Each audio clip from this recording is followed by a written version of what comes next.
Welcome to the Deep Dive, where we cut through the noise and get straight to the core of what's truly shaping our world. When most of us hear blockchain, our minds often leap straight to cryptocurrencies like Bitcoin, or maybe, the buzz around NFTs. But what if we told you that the underlying technology is far more profound? That it's quietly yet powerfully reshaping entire industries, from ensuring the safety of your food to protecting your personal identity online. Today, we're embarking on a deep dive into the true power of blockchain technology. We're looking past the headlines, beyond the hype, and into the real-world impact that's already here and, frankly, rapidly expanding. Yeah, and what's truly fascinating here, I think, is how blockchain's core principles, things like trust, transparency, and immutability, are directly addressing these long-standing problems. We're talking about inefficiencies, security flaws, and just fundamental challenges in how data is managed across so many different sectors. Yeah. It's not just like a small improvement. It's more of a foundational shift in how we handle data and agreements, moving away from relying on, well, often fallible central authorities. Absolutely. So our mission today is to explore just how blockchain is solving these critical, really pervasive challenges like fraud, inefficiency, and that lack of transparency we often bump up against in complex systems. We're going to look at a whole range of practical real-world examples. We'll try to understand its benefits, which are substantial, but also be realistic about the hurdles it still faces. And then, crucially, we'll glimpse into its future, which looks pretty robust. It's a technology that's really moving, from just promise to actual practical application across the global economy. Okay, so to really appreciate this transformative potential, we need to strip away the buzzwords, get down to the fundamental essence of what blockchain actually is. At its heart, yeah, beyond digital money, blockchain is essentially a decentralized, distributed database. It records information across a whole network of computers. Think of it as a shared ledger, one that's unchangeable and constantly updated. And what's truly foundational here is how it's built on a chain of blocks. Each block contains data entries, right? And they're linked securely using what we call cryptographic hashes. It's almost like each page in this digital ledger is not only cryptographically sealed, but also inherently connected to the page before it. That makes it incredibly tough to tamper with. Right. Precisely. And the power of blockchain really stems from a few key features that set it apart from, traditional data management systems. First, and maybe the most defining feature, is decentralization. Unlike a conventional database that's controlled by a single entity like a company or a government, blockchain isn't just sitting on one server somewhere. No, it's distributed across loads of network participants or nodes, potentially all over the world. This design fundamentally eliminates any single point of failure. So if one computer goes offline, the network just keeps running. But maybe more importantly, it makes the system incredibly resistant to manipulation or censorship. There's no central authority you can target or corrupt. No single entity can just decide to switch off the system or, alter its records however they want.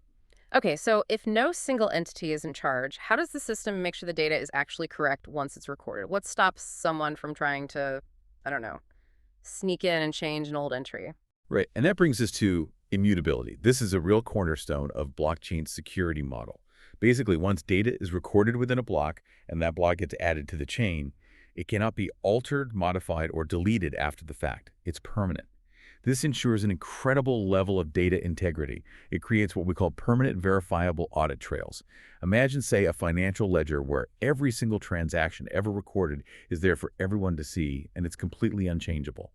This feature is super valuable in situations where trust and having a verifiable history are absolutely paramount. And alongside that permanence, there's also a high degree of transparency, isn't there? Or at least that's the idea. Absolutely. Generally, all authorized participants on the network can view the ledger. This provides a shared, single version of the truth for everyone involved. This kind of inherent visibility fosters a whole new level of accountability. Now, it's really important to understand that while the existence of a transaction or a data entry might be transparent, personal privacy can still be maintained. This is often done through encryption or using pseudonymous addresses. So you might see a transaction ID or some unique address, but not necessarily the real-world identity behind it. This protects sensitive information while still allowing for that auditability. If we connect all these attributes together, decentralization, immutability, and transparency, what they collectively create is often called a trustless system. Now, that doesn't mean it lacks trust. It actually means the opposite. Trust is built mathematically and cryptographically into the system itself, rather than you having to rely on a fallible, potentially biased central authority. This system enforces trust through its design. You don't need to place blind faith in some intermediary. And that's a pretty profound philosophical shift from how we usually establish trust. That is a critical distinction. Trust enforced by math, by proof, rather than by a middleman or some institution. But for someone new to this, how does this mathematical trust actually work? I mean, under the hood, it sounds almost like magic. Yeah, it can seem that way, but it's not magic. It's really just very clever cryptography and some sophisticated algorithms working together. The first key mechanic is cryptographic hashing. Imagine you take a bunch of data, let's say all the transactions inside one block, and you run it through a mathematical function. A common one is SHA-256. This function spits out a unique, fixed-size digital fingerprint. We call that a hash. What's remarkable is, if you change even one tiny character in that original block of data, the hash it produces completely transforms. It acts like a digital seal or integrity check. Any tampering instantly reveals itself because the fingerprint just doesn't match the original anymore. Right. So if someone tries to fiddle with a record from last week, its hash would immediately change and the whole network would know something's wrong, that the data's compromised. But how does the entire network agree on what the correct hash is? Or, which new blocks are valid and should be added to the chain? Okay, that's where consensus mechanisms come into play. This is the process. It's how all the participants on this distributed network collectively agree on the validity of new blocks and transactions before they get added to the chain. You've probably heard of algorithms like proof of work, POW, that's the one Bitcoin uses, where nodes compete to solve complex crypto puzzles. Or there's proof of stake, POS, where validators are chosen based on the assets they've staked or locked up. Both are designed to require a majority of participants to agree on the state of the ledger. This collective agreement makes it incredibly difficult, basically economically and computationally infeasible for any single entity or even a minority group to alter past records or push through fake transactions. It's this distributed validation process that effectively removes the need for a central intermediary like a bank or a government agency or just a database administrator to verify everything. It sounds like a constant decentralized audit happening in real time. Okay, so Yeah. you have these individual blocks, each with its unique tamper-proof digital fingerprint. And everyone on the network has to agree they're valid before they're accepted. And then they get added to the chain. Exactly right. And that brings us to the final piece here. The chain of blocks itself. Each new block that gets added to the network contains not just its own data, but also the cryptographic hash of the block that came immediately before it. This creates an unbreakable chronological chain, like digital links. So if you tried to tamper with an old block way back in the chain, its hash would change, right? Well, that would then invalidate the hash stored in the next block, which relied on the original hash, and then the block after that, and so on.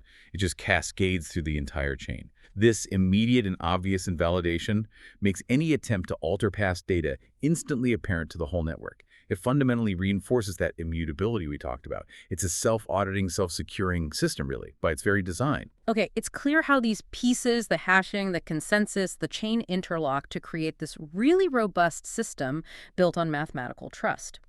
Now, with all this talk about distributed ledgers and immutability, the natural question pops up. Is blockchain going to replace every database out there? What are we really looking at practically versus the solutions we already have? Yeah, that's a really important question. And the answer is a clear and resounding no.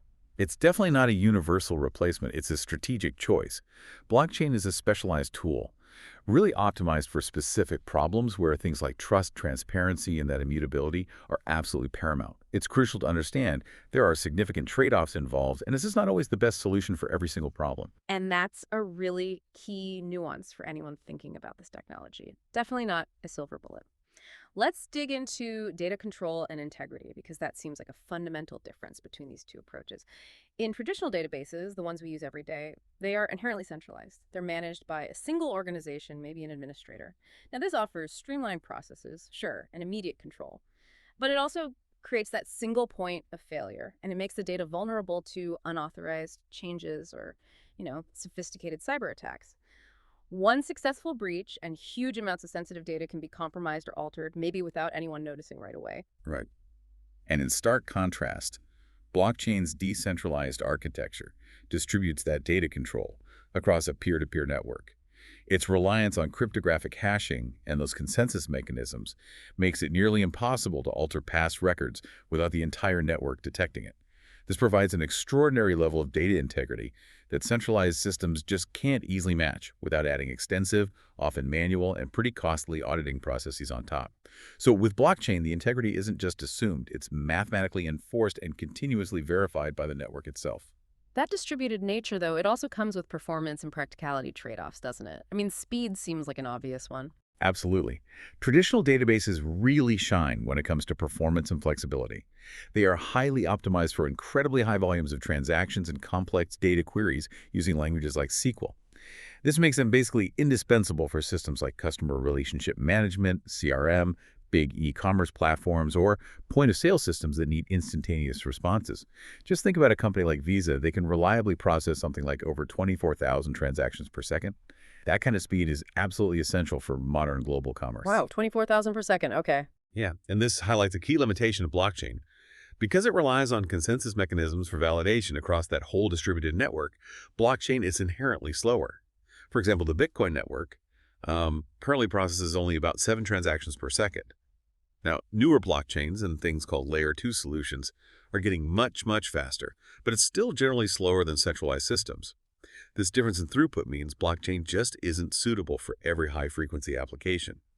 And furthermore, while blockchain's immutability, those unchangeable records, is fantastic for security and auditing, it can also be a double-edged sword.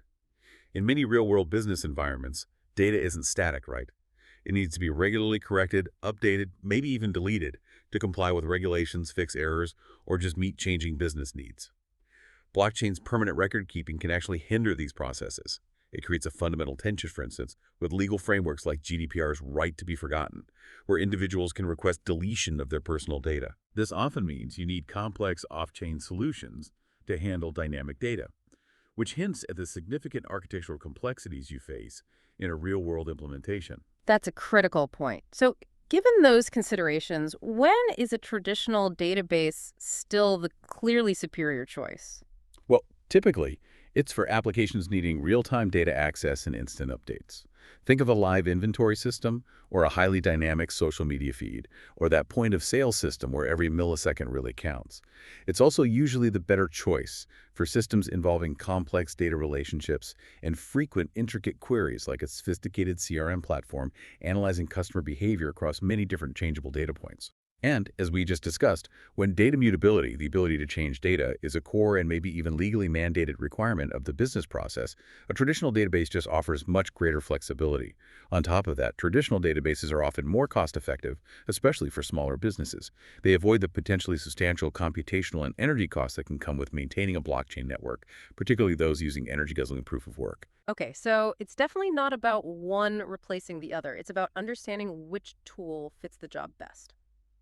Maybe to make it super clear for everyone listening, let's quickly compare them side by side on a few key points. For the trust model, blockchain offers that distributed, mathematically verified trust, while traditional databases rely on a central authority. Data control, decentralized for blockchain versus centralized for traditional. Transaction speed, generally slower for blockchain, much faster for traditional databases. And their primary use cases seem quite distinct. Blockchain shines in areas like supply chain integrity, identity verification, maybe voting, whereas traditional databases are still the workhorses for CRM, e-commerce, and most real-time operational systems. It really is about picking the right tech for the specific problem you're trying to solve. Right, with that foundation hopefully clear now, let's move into the really exciting part, the actual real-world enterprise applications of blockchain, way beyond just currency. This is where you really start to see its transformative power in action. Indeed. And one of the most mature and I think impactful applications that really demonstrates this power is in revolutionizing supply chains, bringing this unprecedented level of transparency and accountability, from the farm right to your fork. Yeah, the problem here historically has just been immense. Traditional supply chains are often incredibly opaque, fragmented, notoriously inefficient. They're just ripe for fraud and counterfeiting, largely because you have so many different players, suppliers, manufacturers, distributors, retailers, all operating with their own separate, disconnected databases, silos everywhere. This leads to information gaps, costly delays, and just a persistent lack of verifiable authenticity. It makes it incredibly difficult to track down issues or even just trace where something came from. And the blockchain solution directly tackles these fundamental issues. By creating an end-to-end immutable ledger that tracks goods in real time, right from their absolute origin to the final consumer, It fundamentally enhances authenticity, compliance, and just operational efficiency. It establishes that single, shared source of truth that all the participants can trust, making every single step of a product's journey transparent and auditable. The IBM Food Trust is such a powerful example here, isn't it? Used by giants like Walmart and Nestle. Before they adopted blockchain, tracing a single product, say a pack of mangoes from a store shelf back to its original farm, could take Walmart almost 7 days. 7 days. That's an eternity if you suspect a food safety problem. With blockchain, that whole week-long process was apparently reduced to a mere 2.2 seconds. That's not just efficient, that's absolutely vital for public health. It allows companies to quickly pinpoint contamination sources, initiate really targeted recalls, and potentially save lives. Exactly. And this capability extends far beyond just food safety. Think about anti-counterfeiting. Companies like Chronicled are using blockchain to verify pharmaceuticals, making sure patients get genuine medication, not fakes. Meanwhile, VeChain is optimizing logistics for luxury goods, creating these digital certificates of authenticity that are virtually impossible to forge. You can immediately see the profound impact this has on protecting brand reputation, preventing huge financial losses from counterfeits, and just safeguarding consumer safety from potentially dangerous illicit products. Right, no more wondering if that designer bag is real, or worse, if your medication is legitimate and safe. And it also plays a critical role in sustainable sourcing, which is huge now. Absolutely. Platforms like Provenance use blockchain to trace eco-friendly practices, whether it's sustainable fishing or ethical coffee farming. It allows consumers like you and me to actually verify those claims just by scanning a QR code. Ford, for instance, uses blockchain to ethically source cobalt for its electric vehicle batteries, a material often linked with significant human rights and environmental concerns in its mining. This not only helps companies meet their ESG goals, environmental, social, and governance goals, but it also builds deep consumer trust through that verifiable transparency. That ability to verify claims is powerful. And then, thinking about compliance. Companies like Renault partnered with IBM to develop a blockchain platform for managing compliance in their super complex, heavily regulated automotive supply chain. They reported seeing non-compliance costs reduced by something like 50% and management costs for non-quality issues cut by 10%. That's significant savings. Yeah. The benefits across the board are really compelling. Unprecedented transparency, big efficiency gains, sometimes cutting costs by 20–30%, building real consumer trust, and providing robust support for sustainability goals by accurately tracking ethical sourcing and even carbon footprints. Just imagine knowing with certainty the full journey and ethical sourcing of basically every product you buy. That's a monumental leap forward both for businesses and for us as consumers. Okay, let's shift gears now to transforming healthcare. This is another sector just ripe for disruption and, frankly, desperately in need of secure, interoperable, and patient-centric data solutions. Healthcare is absolutely a critical area. It's currently plagued by fragmented patient data, just scattered across different hospitals, clinics, labs, all in incompatible systems. Plus, there are major privacy concerns, and that global scourge of counterfeit drugs, which is an enormous and incredibly dangerous market, estimated somewhere between $200 billion and maybe $431 billion annually. That's huge. And on top of that, there are significant challenges with clinical trial integrity, where manipulating data can have really dire consequences for treatments and patient safety. So the blockchain solution here is aiming to create secure, interoperable systems that fundamentally empower patients, give them more control, and streamline operations, basically breaking down those data silos that cause so many problems. Exactly. Take electronic health records, EHRs. Platforms like Medical Chain and Patientory are designed to allow patients to securely control and share their own health data with providers. And here's a crucial distinction. Your sensitive patient data isn't stored directly on a public blockchain. That would be a privacy nightmare, right? Instead, what happens is a unique cryptographic hash is created for each record, and the patient retains explicit, granular control and consent over who can actually view or share their information.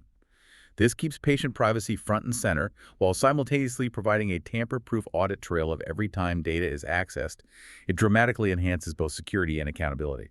That addresses a massive privacy concern right there, totally rethinking patient data management. And then there's the pharmaceutical supply chain. You mentioned counterfeit drugs, right?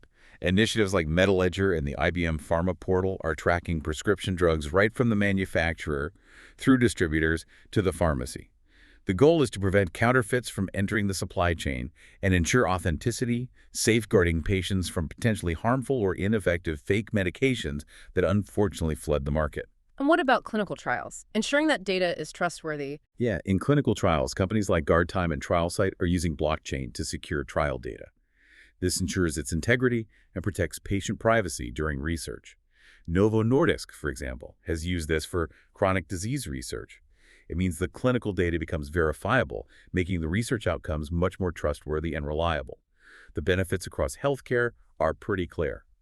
Enhanced privacy and security for incredibly sensitive patient data, improved interoperability between different doctors and hospitals, the potential for significant cost reduction by cutting down on paperwork and fraud, and ensuring rigorous ethical compliance in research. And the industry is taking notice. Forecasts suggest that by 2025, a significant chunk, maybe 60%, of chief information officers in healthcare are planning to integrate blockchain into their operations. That's a powerful statistic, indicating serious commitment from within the industry. Okay, from healthcare, let's talk about something incredibly personal and fundamental in our digital lives: reclaiming identity, giving individuals true control over their digital selves. Yeah, this is a big one. Traditional centralized identity systems are just inherently vulnerable. We see it all the time. They're prone to massive data breaches, pervasive fraud, and frankly, they leave individuals like you and me with very little actual control over our own personal information. Just think of the huge hacks we hear about, where millions of user records get stolen from one single central server. That often leads to widespread identity theft and all sorts of problems. So blockchain's answer here is self-sovereign identities, SSIs. What does that actually mean in practice? Okay, with SSIs, the individual truly controls their digital persona. These are often represented by something called decentralized identifiers, or DIDs. The key difference is your data isn't uploaded and stored on some central server controlled by a company or a government. Instead, it's stored securely, encrypted, in identity wallets that live on your own device, your phone, your computer. This dramatically mitigates the risk of those large-scale data breaches, because a hacker would need to compromise millions of individual devices one by one to get a significant amount of personal info instead of just hitting one central honeypot. So the data is distributed under my control. How does the verification part work then? Right, the underlying blockchain network acts as a foundation of trust. It allows your DID and any associated verifiable credentials like proof of age or diploma to be instantly authenticated and verified without having to constantly go back to the original issuer every single time. This makes identity management incredibly efficient and secure. And this leads to key use cases like digital IDs. Microsoft has its ION network. There are initiatives like ID 2020, all providing tamper-proof verification for digital identities. Estonia famously uses blockchain extensively for its digital republic infrastructure. India uses it to verify voting credentials. And a really compelling real-world example came out of the Syrian refugee crisis. Blockchain was used there to securely record the identities of refugees, many of whom had lost all their traditional ID documents. This actually facilitated their access to vital financial aid and humanitarian services in a way that was verifiable and also maintained their dignity. That's incredibly impactful. Using this tech for such a profound humanitarian purpose. So the benefits are, well, unprecedented user control over personal data. Exactly. Plus significantly enhanced security that dramatically reduces identity theft risk and real efficiency through instant verifiable credentials for all sorts of services, like opening a bank account or maybe even just checking into a hotel. And it also powerfully enables what's called data minimization. This means you can prove a specific claim, like, say, proving you're over 19 without revealing the underlying sensitive data like your exact birth date. That's a huge game changer for privacy. Forecasts are predicting that blockchain-based IDs will likely become mainstream by 2030, enhancing global mobility and security in ways we're probably just beginning to fully grasp. Okay, now let's talk about a sector that often feels particularly vulnerable, especially in the digital age, and has long struggled: protecting creativity and ownership for artists and creators. Yeah, in the digital world, artists and creators face huge challenges, often overwhelming ones. Things like widespread copyright infringement, rampant piracy where their work can just be copied and distributed endlessly without permission, and just a general lack of control over their intellectual property and how they get paid, especially royalties. Their creative work can easily be devalued and monetized by others without proper credit or compensation. And the blockchain solution here aims to provide that immutable proof of ownership, plus the incredible potential for automated royalty distribution for digital assets. That sounds like a true game changer for creators. It really could be. The most prominent example, though it's often tied up in the crypto hype, is non-fungible tokens, or NFTs. At their core, these are unique Digital tokens, representing verifiable ownership of a specific asset. Could be digital art, a piece of music, a video, even potentially linked to a physical item. They function like an indelible digital certificate of authenticity. They provide a clear record of provenance, who created it, who owned it when. This allows artists to sell their digital work as a verifiable original and track its history over time. Beyond just proving ownership, how does it help with getting paid fairly? Right, critically, the impact extends directly into copyright management and royalties. You have platforms like Binded that can timestamp content onto a blockchain, creating undeniable proof of creation, which could be invaluable in copyright disputes. But what's potentially revolutionary are the smart contracts that can be embedded within NFTs, or used on platforms like Audius and Ujo Music for music specifically. These contracts can be programmed to automatically distribute royalties or pay commissions back to the original creator on all future resales of their work. This creates completely new, transparent, and automated passive income streams for artists. It fundamentally shifts how they monetize their work, ensuring they continue to benefit if its value increases over time. Wow, imagine that world. Every artist automatically gets a cut every single time their work changes hands long after the first sale, paid directly into their digital wallet. That's incredibly powerful and direct. So blockchain offers automation of royalty payments, immutable proof of ownership for sorting out disputes, direct monetization channels, cutting out middlemen, and just far greater control over intellectual property in an age where digital stuff is so easily copied. Precisely. It's about empowering the creator. And the applications truly don't stop there, do they? Let's quickly touch on a few other transformative sectors where blockchain is making significant inroads, just to show the breadth. Certainly. Take real estate, for example. This industry is notoriously slow, opaque, filled with paperwork. Blockchain can profoundly streamline transactions. You have companies like Proppy using smart contracts for property transfers, digitizing deeds, automating much of the closing process. Furthermore, platforms like Realty are enabling fractional ownership of properties. This democratizes investment. You could own a small piece of an apartment building, and it drastically reduces traditional closing times from months down to maybe days or even hours. This is projected to potentially unlock trillions in previously illiquid real estate assets by making them easier to verify, divide, and trade. Trillions, wow. That alone sounds like a massive shift for a global industry. What about education? In education, blockchain is tackling the time-consuming and often fraud-prone challenge of verifying credentials, diplomas, certificates. Institutions like MIT are already issuing digital diplomas on a blockchain. Platforms like Learning Machine are securing academic records. This provides fraud-proof credentials and portable student portfolios that individuals control. This is expected to really transform hiring processes, maybe by 2025, making it much easier for employers to instantly and verifiably confirm qualifications. That saves time and money on background checks and reduces credential fraud. Makes sense. And beyond that, we also see impact in voting and governance, right? Yes. Blockchain offers the potential for more secure, transparent voting systems. There's Votes, for instance, which was used in West Virginia for overseas voters.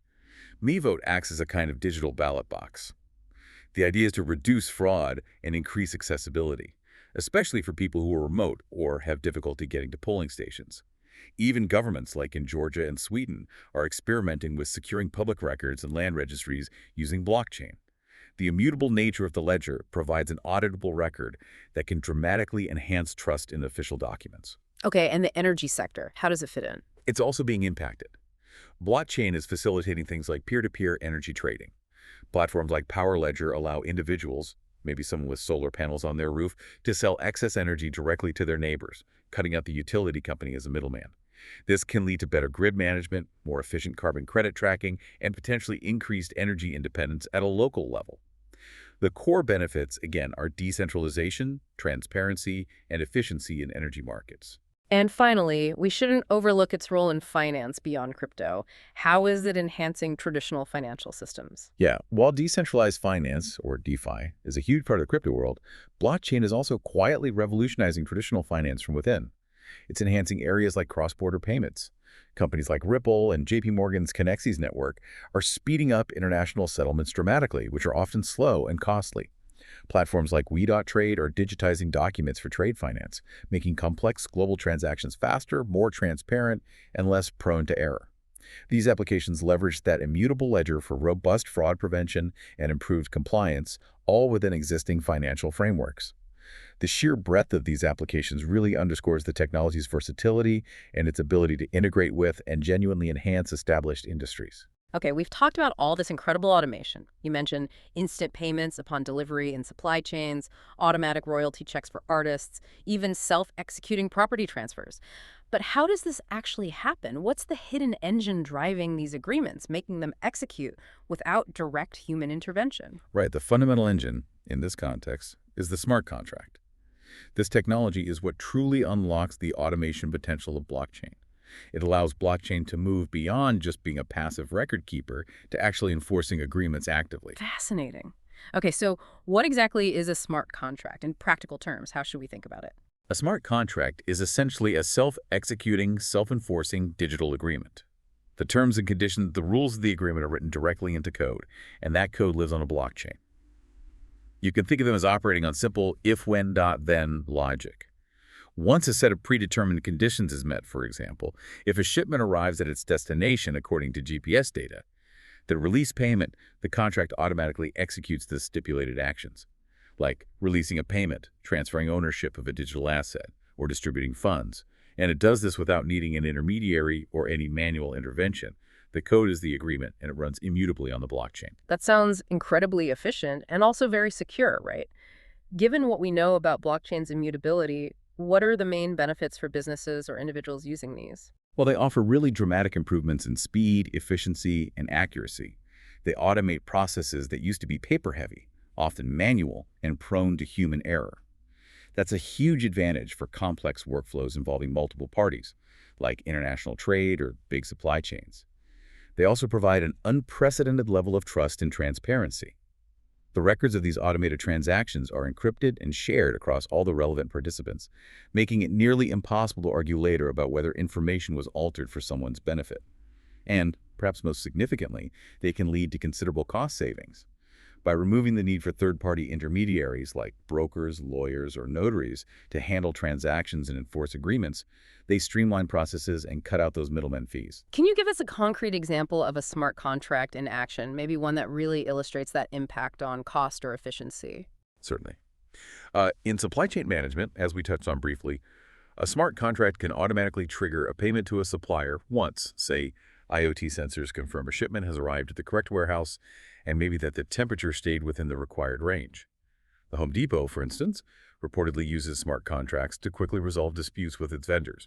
By having real-time, verifiable visibility into the supply chain events recorded on the blockchain, they can significantly reduce the time and legal costs usually associated with manual dispute resolution.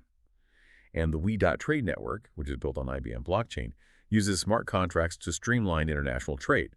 It standardizes rules and simplifies the trading process among participating businesses and banks, automating things like document processing and payments across borders, tasks that historically involved immense paperwork, delays, and manual checks. That makes perfect sense, eliminating friction. I have a question that's been nagging me. These smart contracts, they live entirely on the blockchain, right? Strictly in the digital world. How do they know what's happening outside the blockchain, in the physical, real world? For instance, how does that supply chain smart contract know a shipment actually arrived, or if the temperature inside a container really stayed within limits? That's a very insightful question. And it brings us directly to a critical piece of enabling technology, oracles. What's fascinating here is how these self-executing contracts actually talk to the real world. Because you're right, by themselves, smart contracts are actually quite isolated. They're like a computer program without any input devices connected. Isolated. That sounds like a paradox, doesn't it? If they're supposed to automate real-world agreements, they absolutely need real-world data to function. It is indeed sometimes called the Oracle paradox. A critical limitation of smart contracts is that they are inherently confined to their own blockchain network. They can't directly reach out and pull data from the external off-chain world.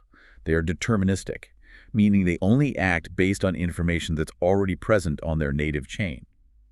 This creates that paradox. They're designed to automate real-world agreements, but they desperately need real-world data to trigger their execution. Without that external information, they can't fulfill their purpose or react to events happening outside the blockchain. Okay, so an oracle is the bridge, the thing that connects these two worlds. Precisely. An oracle is essentially a third-party service that acts as a secure and reliable bridge. It provides smart contracts with that crucial external real-world information.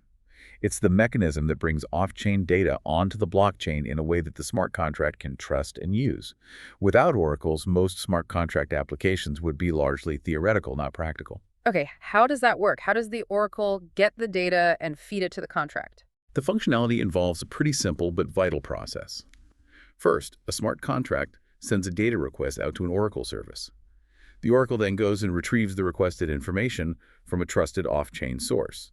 Now, the source could be almost anything: a website's API for stock prices, a traditional company database for logistics updates, or even an IoT sensor reporting environmental conditions like temperature or GPS location.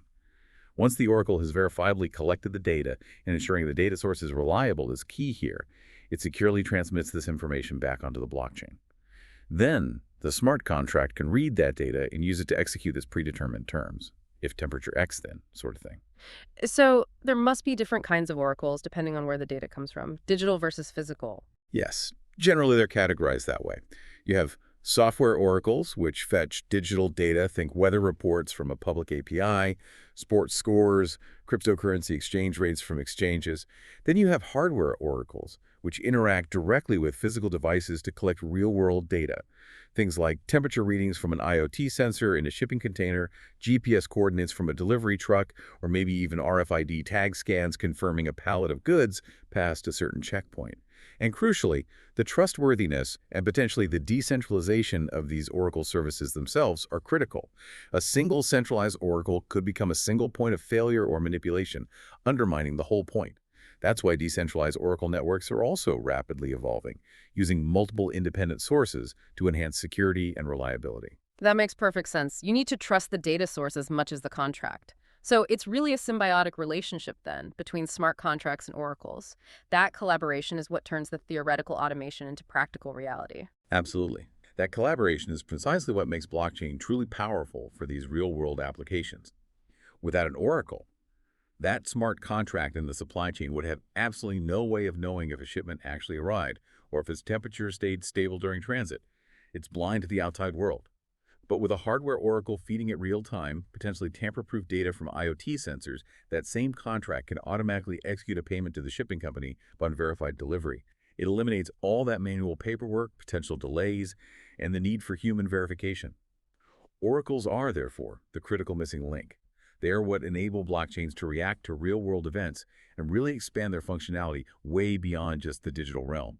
They're essential for a huge range of applications, from decentralized insurance products based on weather data, to predictive markets, to automated supply chain logistics, and even dynamic NFTs that might change based on real-world conditions. Okay, we've covered such a vast landscape of blockchain's potential now, but like any truly transformative technology, it's definitely faced its share of overhype, hasn't it? This often leads to those predictable cycles of inflated expectations and then sometimes disappointment when things don't change overnight. Here's where it gets really interesting, I think. Separating the genuine signal from the noise. Indeed. And that perception of blockchain being overhyped isn't unique at all. It's actually a predictable and, frankly, probably necessary stage in the adoption cycle of any truly disruptive technology. We saw very similar waves of initial massive enthusiasm, then skepticism, and then eventual widespread integration with things like the internet itself, the enterprise computer, even cloud computing back in the early days. This peak of inflated expectations, as Gartner calls it, often gives way to a trough of disillusionment when those initial exciting proof-of-concept projects, PUCs, fail to translate immediately into large-scale production-level real-world deployments. But that period of disillusionment is often a crucial catalyst for genuine, sustainable innovation. It forces people to get serious. So one of the main hurdles in scaling then is making that leap from relatively simple POC projects to actual large-scale production-level solutions that involve multiple companies, maybe even competitors. Why is that jump so hard? Well, because PCs are typically run by small R&D teams, often in very controlled environments. They usually don't account for the immense complexities of real-world collaboration and integration across different organizations with different systems and priorities. For a blockchain network to really achieve its full potential across an entire industry, it needs more than just good tech. It requires, as one report put it, a thought-out combination of legal architecture and operational construct. This isn't just about the code. It demands an unprecedented level of cooperation, often even among direct competitors. Think back to the IBM Food Trust example with Walmart, Nestle, and Unilever all needing to work together. Their success is actually a testament to the industry's ability to navigate these complex alliance building and governance challenges.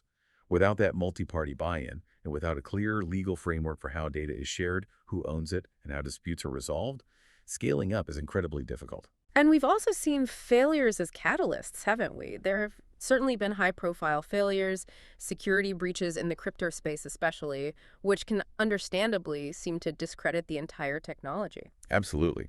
And while those are definitely unfortunate for everyone directly affected, these kinds of setbacks are, historically speaking, a normal and often necessary part of technological evolution. Think about early internet security problems or major software bugs in the past. These failures aren't necessarily signs that the core technology is inherently unviable. Rather, they often act as the spur, the incentive for serious investment, more rigorous engineering, and the kind of innovation needed to make the technology more resilient, more secure, and ultimately viable for mainstream adoption. These periods of perceived failure can be really powerful catalysts for progress. They force the industry to confront fundamental flaws and build much more robust enterprise-grade solutions. Okay, so beyond the hype cycle and scaling challenges, what are the critical technical and operational hurdles still being actively addressed today as the technology matures? What are the big rocks people are still trying to move?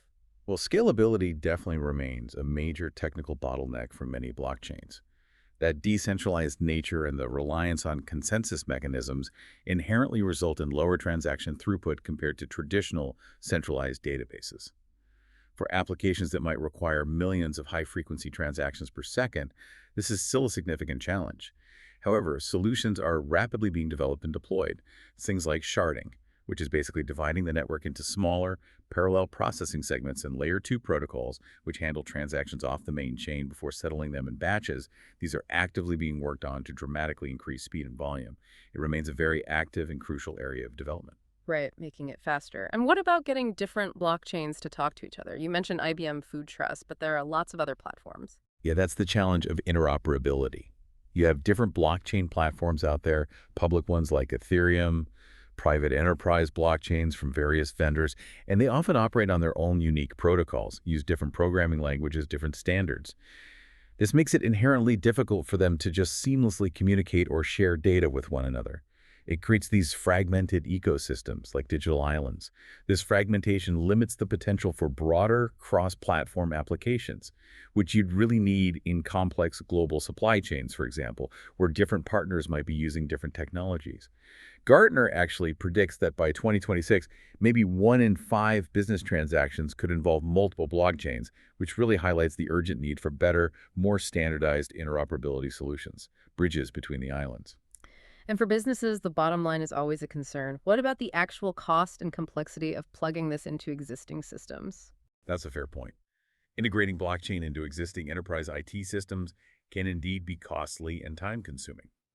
It sometimes requires significant infrastructure overhauls, specialized developer expertise, which can be expensive, and often a significant shift in organizational mindset and processes. Furthermore, the operational costs, especially for those energy-intensive proof-of-work blockchains like early Bitcoin, can be substantial. This raises environmental concerns, sure, but also makes them less economically viable for smaller businesses operating on tight budgets. And finally, the regulatory landscape is still very much evolving. It's often uncertain and varies wildly across different countries and jurisdictions. This patchwork of rules, or sometimes lack of clear rules, poses significant challenges for widespread adoption, particularly for global companies that need legal certainty across all their operations. Okay, so there are definitely still hurdles. But despite those, if we connect this back to the bigger picture, the overall trajectory for the next decade seems to suggest blockchain is moving from being a niche solution towards becoming a more foundational layer of our global digital infrastructure. And this is being driven by some incredible new innovations, right? What does that robust future really look like? Yeah, the market growth projections are quite telling. They indicate a significant and sustained shift. The global blockchain technology market is forecasted to reach over $800 billion by 2032. That's enormous growth. Even looking shorter term, by 2025, some estimates suggest maybe 560 million people worldwide will be actively using blockchain technology in some form or another. But maybe more importantly, from an enterprise perspective, a significant majority, almost 90% of businesses surveyed recently said they are either actively exploring or already deploying blockchain in some capacity. This clearly indicates a shift from just speculative interest to serious strategic investment and real-world implementation. And what about the view from the top? The executives actually making the strategic decisions in these companies. Well, the executive outlook seems overwhelmingly positive and strategic now. Over three-quarters of executives surveyed believe that not adopting blockchain will put their company at a competitive disadvantage within the next few years. And 56% believe it has the power to fundamentally disrupt their entire industries. Furthermore, if you look at the crypto markets, institutional investors accounted for over 68% of trading volume back in 2022. That signals a profound shift away from just individual retail speculation towards serious long-term investment strategies focused on the underlying technology and its potential enterprise applications. The big money is getting involved seriously. That's powerful institutional buy-in. So what are the key emerging innovations that are driving this robust future, the things that are maybe addressing some of those challenges we just talked about? Okay, one of the most significant trends right now is real-world asset, RWA tokenization. This basically involves converting traditional physical or financial assets, things like real estate, corporate bonds, commodities, maybe even intellectual property rights, into digital tokens that live on a blockchain. This process can dramatically enhance liquidity for traditionally illiquid assets. It improves transparency of ownership, and it enables fractional ownership, meaning you could buy, say, $100 worth of a commercial building. It's essentially providing digital rails for trillions of dollars in value that were previously locked up and difficult to trade efficiently. We're seeing concrete examples already. BlackRock recently launched a tokenized fund for U.S. Treasuries. HSBC launched tokenized gold trading. This shows how blockchain is starting to seamlessly connect with and enhance traditional financial markets, not just replace them. It can really democratize investment by making high-value assets accessible to a much wider range of investors. So you could own a tiny digital slice of a skyscraper or a piece of a corporate bond. That's incredible for opening up investment and creating new forms of liquidity. What else is on the horizon, particularly around privacy concerns? Right. Another really critical area of innovation is zero-knowledge proofs, ZKPs. This is a powerful cryptographic method.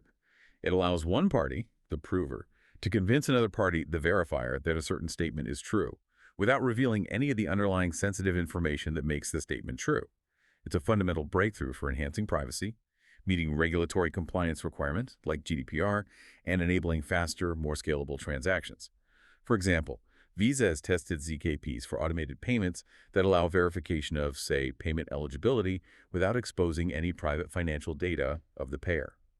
Estonia has also piloted a system for secure online voting using GKPs, where a voter's identity can be cryptographically verified to ensure they're eligible to vote, but without revealing who they actually voted for. Think about proving you're old enough to buy alcohol without actually showing your driver's license with your address and exact birth date. ZKPs enable that kind of privacy-preserving verification. That's a huge step for privacy and efficiency. Really powerful concept.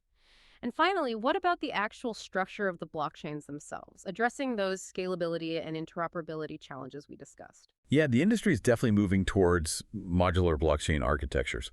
Instead of relying on a single monolithic chain that tries to do everything, handle transactions, execution, store data, data availability, and agree on the state consensus, this new approach decouples these core functions into specialized interconnected components or layers. This allows for the creation of highly customizable, tailored networks. An application could use one specialized layer optimized for speed for its transactions, another layer optimized for security for storing data, and maybe another for consensus. It's a strategic response to the classic blockchain trilemma, which basically says it's hard for a single network to optimize for decentralization, security, and scalability all at the same time. Usually you have to trade off one for the others. By moving to a modular design, a decentralized application can leverage the unique strengths of different specialized chains, creating a seamless best-of-many-worlds solution. This overcomes the limitations of a single, siloed network and really paves the way for a much more scalable, flexible, and adaptable blockchain ecosystem in the future. Okay, so the strategic outlook then, wrapping this up, is that the future sees blockchain not necessarily as a wholesale replacement for everything we have now, but more as a fundamental, often behind-the-scenes utility layer. Exactly. It's unlikely to replace all existing systems. Instead, it will likely serve as a foundational layer of trust that enhances, connects, and streamlines them. It will enable new forms of value exchange, improve complex workflows across organizations, and provide unparalleled transparency and accountability where needed. Its long-term value will probably be in providing that common, immutable, and verifiable ledger, acting as an invisible but integral protocol for cooperation that dramatically upgrades our existing global digital infrastructure. Hashtag tag tag outro. Wow, what an incredible deep dive. We've gone from transparently tracking your coffee beans all the way from the farm to securely protecting your most sensitive medical records and even ensuring artists get paid fairly automatically on an ongoing basis. Blockchain's impact is clearly far broader and much more profound than most people probably realize when they just hear about crypto prices. It seems it's truly about building trust and efficiency in a world that desperately needs both, without always having to rely on a single, potentially fallible central authority that could be corrupted or hacked. Indeed, I think blockchain represents a really fundamental re-architecture of how we manage data and how we establish trust digitally. It's laying the groundwork for a future that could be significantly more transparent, more accountable, and ultimately more innovative. As these innovations mature, the modularity, the ZKPs, the RWA tokenization, this technology will increasingly become an integral, though often invisible, part of our daily lives, quietly powering many of the digital interactions we just take for granted. So, as blockchain moves steadily from that early hype phase towards more widespread integration, maybe here's something for you, our listeners, to consider.